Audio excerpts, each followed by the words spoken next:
Stage 2 of round 3 of ZRL, and it couldn't be any more ZRL-y if it were a sandbag wrapped up in arrogance.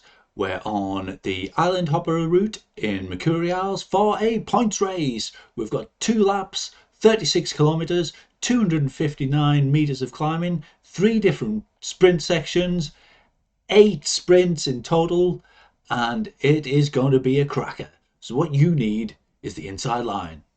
I want it all. I want it all. I want it all. And I want it now. We're going to do a segment-based recon. So the first sprint that we come across is the Boardwalk Sprint, and it comes after 1.6, and on the second lap 19.5 kilometers. It's slightly upish, 350 meters long. It's likely for the FTS to go on the first lap, so it'll be good to know where it starts and finishes. So we're going to have a deep dive look at that now.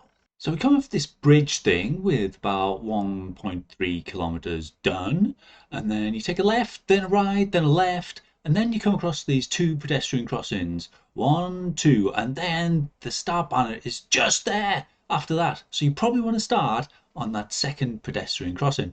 It's 350 meters. It is very slightly upish, though not very much actually. I think I've maybe overestimated, saying it was 1% down. So let's have another look from another rider here. It's Bren Mojos, and yeah, first crossing, second crossing, and then start banners there.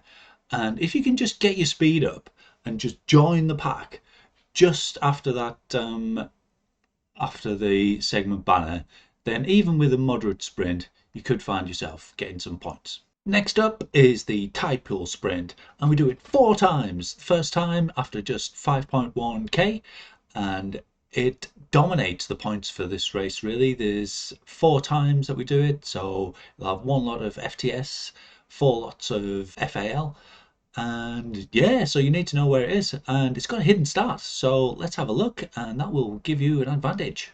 So Typo Sprint, yeah, you're just riding through the desert, mind your own business, and then all of a sudden this rock arch appears, and underneath that rock arch is a hidden start banner to a segment. Look, there it is on the left, the green thing.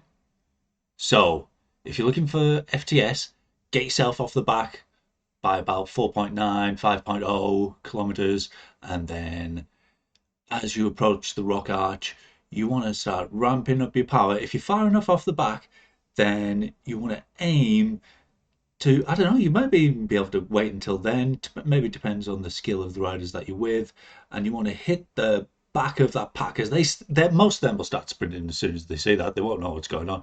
You hit the back of them shortly afterwards, take the FTS, kaboom. The third sprint is a cheeky little thing. Right at the top of the Shisha Climb comes the Shisha Sprint, and again the start point isn't that easy to spot, other than there's a big red flag to indicate where it is. So let's have a look.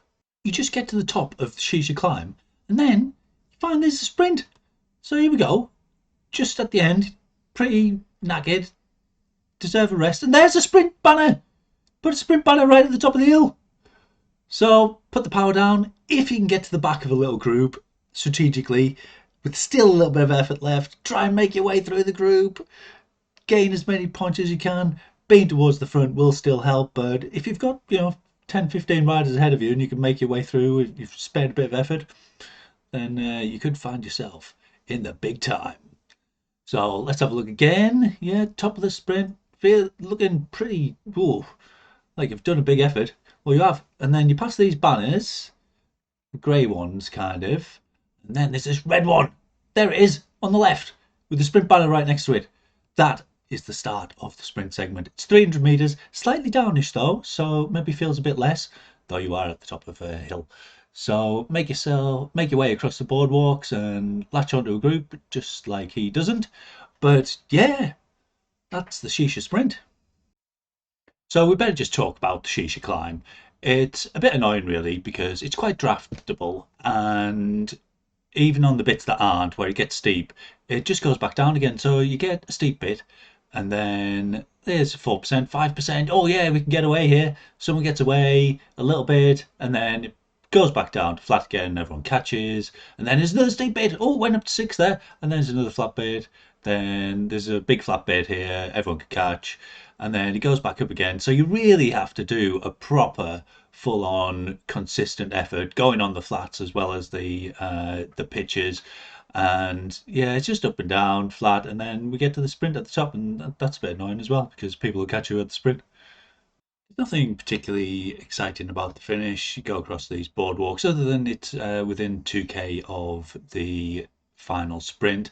But this is just to show how you might manage the if it's someone gets away and when to put in your power. So you gotta manage that gap, go a bit earlier if they do get away. And this is my closest ever win. So very fortunate to pick up some draft there as I had the draft power up, and they just do enough to bring me back to this guy, and I take him on the line by 0.002 of a second. Kaboom! So here's a topology of where all the segments are. So you start with the Boardwalk Sprint, then you do the Typo Sprint, then you do a little bumpy climb up the corkscrew climb. It's quite an interesting one as well, but I can't be bothered to do a little segment on that. And then up the Shisha Climb, Shisha Sprint at the top, come back down, wee wee wee, and for crying out loud, relax a bit when you're coming downhill. Stop pedaling. And then the Typo Sprint again, and then you do it all over again. And I've done you a nice little summary of all the little bits, where they're at, nice little markers, so you've got no excuse. Do your best, you'll be great. Love you, bye.